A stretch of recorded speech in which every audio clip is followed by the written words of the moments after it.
Hello friends, welcome to AK edu solution. कैसे हैं आप सभी? आई होप आप सभी अच्छे होंगे। सो दोस्तों, जैसे कि आपको पता है, पाइथन प्रोग्रामिंग का ट्यूटोरियल हमारा यहाँ पे चल रहा है, जो कि प्रोवाइड किया जा रहा है एके एडु सॉल्यूशन से। तो अगर अभी तक आपने एके एडु सॉल्यूशन को सब्सक्राइब नहीं किया तो यहाँ से सब्सक्राइब कर लीजिएगा एंड बेल आइकन को प्रेस कीजिएगा। दोस्तों, जैसे कि आपको पता है, लास्ट के लेक्चर में हमने क्या देखा था, रिकर्शन के बारे में देखा था। आज हम रिकर्शन ट्री को देखने वाले हैं। तो रिकर्शन ट्री को देखने से पहले मैं आपसे एक बताना चाहूँगा इन्फॉर्मेशन आपको कि देखिएगा, पाइथन प्रोग्रामिंग के ट्यूटोरियल में काफ़ी लेक्चर यहाँ पे आ चुके हैं। ऑलमोस्ट यहाँ पे 50 लेक्चर के समथिंग आ चुके हैं। तो अगर अभी तक आपने यहाँ से बुकमार्क नहीं किया है पाइथन के ट्यूटोरियल को, तो बुकमार्क कर लीजिएगा, जिससे कि आपके टूल बार में आ जाए, आप इजीली उसको एक्सेस कर सकें। तो आप इस काम को कर लीजिएगा एंड एके एडु सॉल्यूशन को सब्सक्राइब कर लीजिएगा। तो दोस्तों, हम डायरेक्टली चलेंगे अपने नोट्स में एंड वीएस कोड के अंदर, जहाँ पे हम इसकी एडिटिंग कर सकें। तो पहले एक बार हम यहाँ पे चलते हैं। तो देखो, अभी मैं आपको बताना चाहूँगा कि रिकर्शन ट्री होता क्या है। देखो, रिकर्शन ट्री के अंदर दो केस होते हैं। एक होता है रिकर्शन पॉइंट, ठीक है, ये रिकर्शन पॉइंट हो गया, एंड होता है कंट्रोल पॉइंट। कंट्रोल पॉइंट का मतलब ये होता है कि आपने देखा होगा लास्ट के लेक्चर में, मैं एक बार दिखा देता हूँ आपको वीएस कोड के अंदर। देखो, आपने क्या देखा होगा यहाँ पे, हाँ ठीक है, इसको देखो, यहाँ पे क्या हुआ था कि एक ये वाला पॉइंट था जहां से क्या हो रहा था, एक लूप जनरेट हो रहा था, मतलब खुद को ही कॉल हो रही थी। बट एक ये वाला पॉइंट था, इस वाले पॉइंट ने क्या किया हुआ था, उस लूप को तोड़ने का काम किया। जैसे हम ब्रेक का यूज करते हैं ना, वैसे उसने ये किया कि अगर मेरे को ये कंडीशन मिल रही है तो उसके बाद मुझे ये नीचे की लाइनों में एग्जीक्यूशन कराना ही नहीं है, मेरे को डायरेक्टली यहाँ से रिटर्न कर देना है। तो वो क्या होगा, एक ऐसी कंडीशन जहां पे उस चीज को हम रोक सके, तो वो उसको क्या बोलते हैं, कंट्रोल फ्लो बोलते हैं। ठीक है, एंड जहां पे हम इसको डायरेक्टली, मतलब इसको आगे की ओर लेके चलते हैं, जहां पे हम अपनी प्रॉब्लम का छोटा सा पार्ट फर्दर डिवाइड करके उसको हम एग्जीक्यूट करते हैं, उसको सोल्व करते हैं, उस पार्ट को हम क्या बोलते हैं, देखो मैंने यहाँ पे नोट्स में बता रखा है, उसको हम बोलते हैं रिकर्शन पॉइंट। ठीक है, ये रिकर्शन पॉइंट था। तो इसको आज हम देखेंगे रिकर्शन ट्री के बारे में। अब रिकर्शन ट्री होता क्या है, वो उस चीज को समझने के लिए हमको करना क्या है, हम चलेंगे अपने व्हाइट बोर्ड पे और वहां पे, चलो मैं यहीं पे बता दे रहा हूँ, व्हाइट बोर्ड तो यहीं पे बना हुआ है मेरा, क्योंकि काफी कुछ है यहाँ पे। तो देखो, अभी मैं आपको बताता हूँ। मान लीजिएगा आपके पास एक प्रॉब्लम है। देखो, आपके पास एक सिनेरियो के थ्रू बताऊंगा मैं आपको। आपके पास एक प्रॉब्लम है इस टाइप की, कोई भी एक प्रॉब्लम है।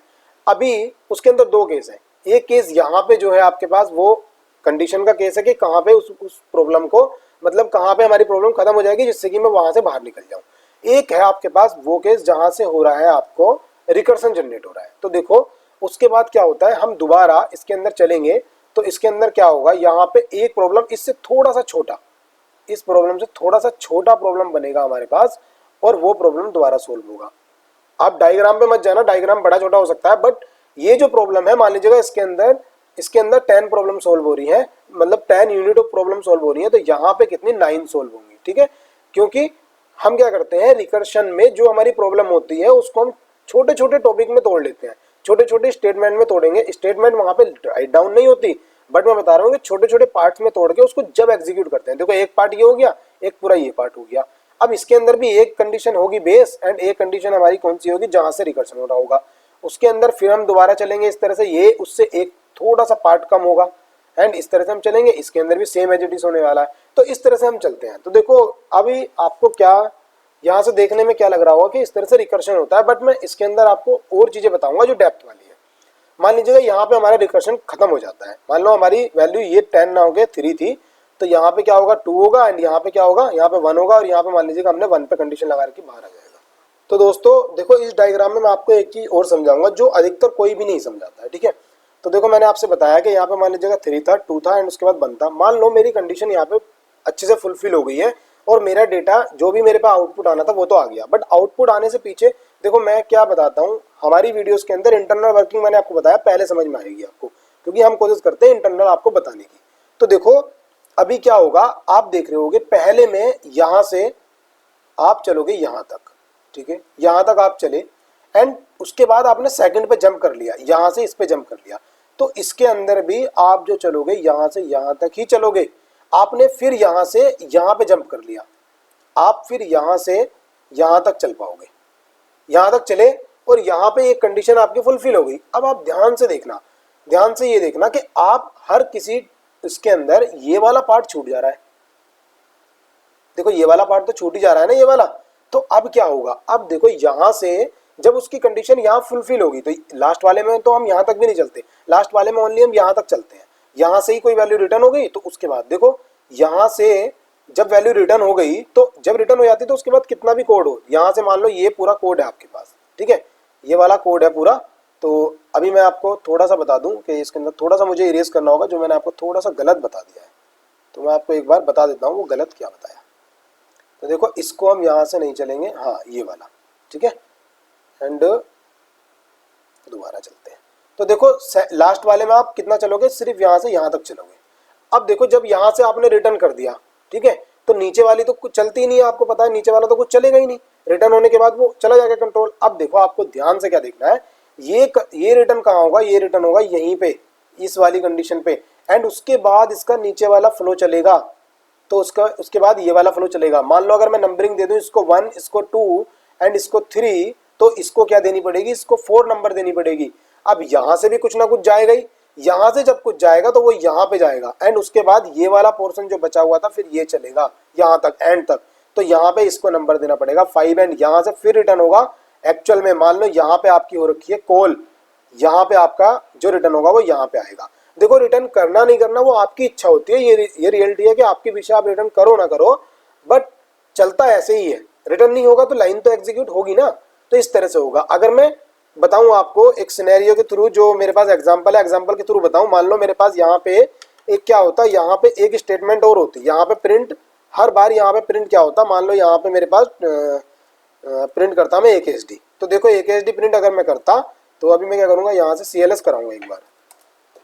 तो देखो अब मैं एग्जीक्यूट करता हूँ, तो एग्जीक्यूट करूंगा, इसके अंदर मान लीजिएगा मैंने 3 दिया, अब देखो 3 चलेगा, तो देखो 3 ये चला कितना, 3 टाइम ये चला, और 3 टाइम AKSD भी प्रिंट हुआ है, 3 टाइम AKSD भी प्रिंट हुआ है। तो सोचो इस तरह से कैसे हुआ, ये 3 टाइम क्यों हुआ, ये तो एक ही टाइम लिखा था मैंने, लिखा हुआ था एक ही टाइम है, बट चला 3 टाइम, तो ये उसी ही सिनेरियो के थ्रू चलता है।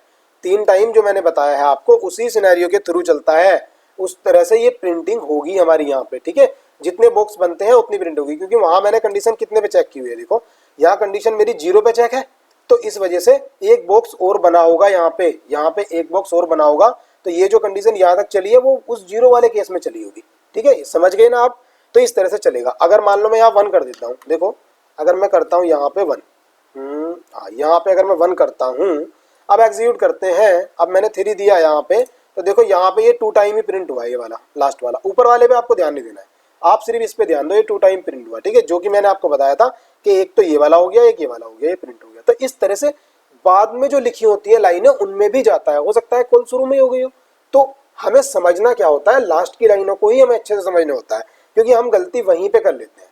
तो देखो ये तो था एक रिकर्सन का पार्ट, ठीक है। अब मैं आपको बताऊंगा रिकर्सन मतलब ये ट्री का पार्ट है, बट अब मैं ट्री आपको बताऊंगा किसी एक एग्जाम्पल के थ्रू, जब आप समझोगे, जब आपको लाइन ऑफ कोड मिलेंगे तब मैं आपको समझाऊंगा उसके थ्रू प्रॉपर्ली कैसे एग्जीक्यूट होता है। तो देखो हम क्या करेंगे, जो हमारा ये कोड ये था इसमें से थोड़ा सा एडिट कर लेंगे, देखो क्योंकि ये भी लास्ट के लेक्चर में हमने बनाया था, तो क्यों ना हम थोड़ा सा यहाँ पे क्या कर लें, एक एडिट कर लें। देखो हम क्या करेंगे, जितने नंबर है ना उन सबको ऐड करने का एक फंक्शन बना लेंगे। मान लो मैंने यहाँ पे बनाया और इसके अंदर मैंने एक n यूज कर लिया, चलो i यूज कर रहे थे, i ही रहने देंगे। एंड यहाँ पे मैंने एक कंडीशन बनाई, मान लो मैंने यहाँ पे लिखा इफ जब मेरा i इक्वल हो 1 की, तो यहाँ से क्या हो जाए, ओके, यहाँ से क्या हो जाए, मेरा रिटर्न क्या हो जाए, रिटर्न हो जाए 1, ठीक है।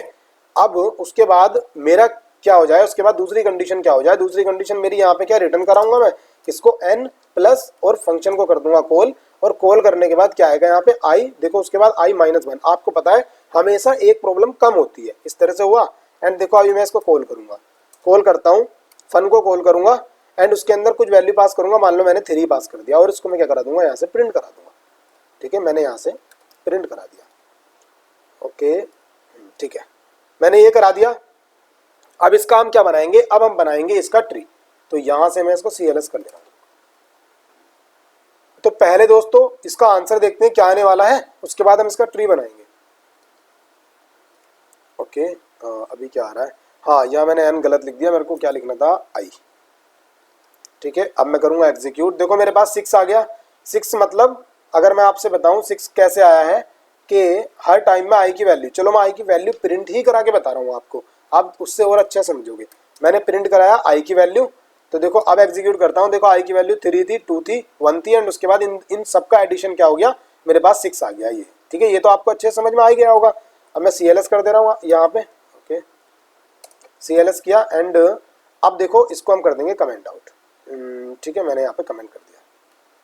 अब देखते हैं उसके बाद होने क्या वाला है हमारे पास। देखो इसके ट्री को बनाएंगे हम। अब पहले लाइन में क्या हुआ, देखो यही लाइन आएंगे ट्री के अंदर।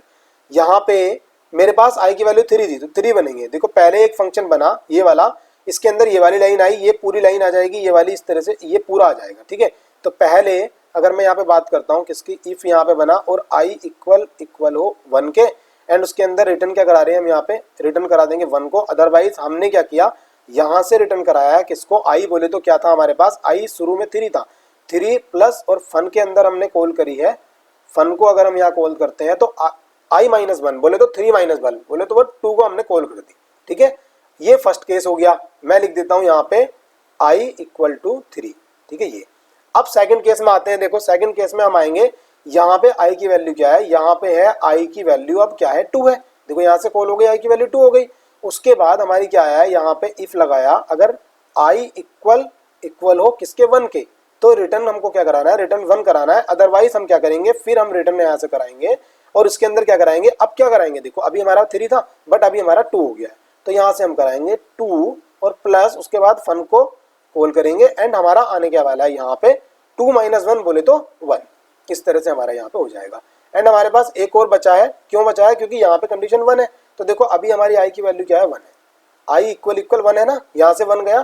तो देखो यहाँ पे जब मैंने इफ किया i इक्वल 1 तो यहाँ से डायरेक्टली रिटर्न हो गया, रिटर्न क्या 1 हो गया। अब नीचे का जब आपको पता है जब रिटर्न हो जाता है तो कोई एग्जीक्यूशन ही नहीं होती है नीचे, तो उसके बाद हमने रिटर्न लिखा एंड यहाँ पे 2 प्लस, सॉरी 2 नहीं 1 प्लस, क्योंकि अभी तो i की वैल्यू 1 है ना, तो 1 प्लस अब क्या हो गया हमारे यहाँ पे फन के बाद 0 हो गया। फन में i-1 बोले तो 0। तो देखो अभी हमारा यहाँ पे हुआ, तो अभी क्या हुआ, यहाँ से ध्यान से देखना आप, पहले इसके अंदर चलो, देखो यहाँ चलते हैं, i की वैल्यू 3, i ये है इतने के, ये वाला एग्जीक्यूशन नहीं होगा क्योंकि यहाँ पे सेटिस्फाई नहीं हो रही, ये होगा। तो यहाँ क्या होगा 3 प्लस और फन को कॉल हो जाएगी। तो देखो 3 हो गया, इसको छोड़ो, अभी यहाँ जैसे ही कॉल हुई तो कंट्रोल आपका यहाँ आ गया, कंट्रोल यहाँ आ गया, i की वैल्यू 2 हो गई एंड डायरेक्टली यहाँ पे भी इस तरह से चला, ये एग्जीक्यूशन नहीं होगी। तो उसके बाद इसको अभी उसने रीड नहीं किया, अभी डायरेक्टली जब यहाँ पे आया तो यहाँ पे वापस नहीं गया, यहाँ से डायरेक्टली कंट्रोल उसका इस पे आ गया। यहाँ जब कंट्रोल आ गया तो उसके बाद फिर यहाँ जब कंट्रोल आया तो फिर यहाँ हो गया। अब देखो ध्यान से देखना, यहाँ उसको सेटिस्फाई हो गई यहाँ कंडीशन, तो यहाँ से रिटर्न क्या हुआ 1, यहाँ से 1 रिटर्न हुआ। तो इस पूरे पोर्शन के अंदर क्या लिखा, यहाँ पे 1 लिखा, ध्यान से देखो यहाँ पे 1 लिखा, 1 लिख के क्या हुआ 2 और प्लस 1 क्या हो गया 3।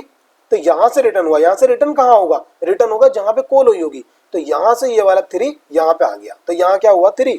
तो देखो यहाँ 3 और ये वाला 3, ये दोनों 3 को हम क्या करेंगे, यहाँ पे इनको हम कर देंगे ऐड करके आया 6। और इसको कॉल कहाँ पे हुई है, मान लीजिएगा मैंने कॉल यहाँ पे की थी फन को किसके साथ, 3 के साथ।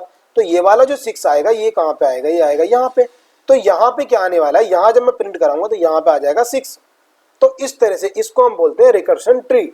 जितने टाइम चलेगा उतने टाइम ये ब्लॉक बन के बनेगा मेमोरी के अंदर, ये पूरा ब्लॉक बनेगा। मान लो इसको मैं अभी इस तरह से कर ले रहा हूँ, ये पूरा एक ब्लॉक है और ये वाला पूरा एक ब्लॉक है, ये वाला पूरा एक ब्लॉक है, ये वाला ओके, ये वाला पूरा एक ब्लॉक है एंड ये वाला पूरा एक ब्लॉक हो जाएगा। ठीक है, ये पूरा एक ब्लॉक हो जाएगा। तो ये उतने टाइम ब्लॉक बनेगा एंड जैसे ही रिटर्न होगा ये फिर इरेज हो जाएगा, फिर रिटर्न होगा फिर ये इरेज हो जाएगा, फिर जैसे ये रिटर्न हुआ तो ये इरेज हो गया, बस वैल्यू हमको यहाँ पे मिल गई है। तो इस तरह से ये हमारा, इसको ट्री बोलते हैं, रिकर्शन ट्री। देखो दोस्तों कोशिश मैंने बहुत ज़्यादा की है आपको अच्छे से समझाने की। पहले मैंने नॉर्मल केस में बताया था, अब मैंने एक क्वेश्चन के थ्रू बताया।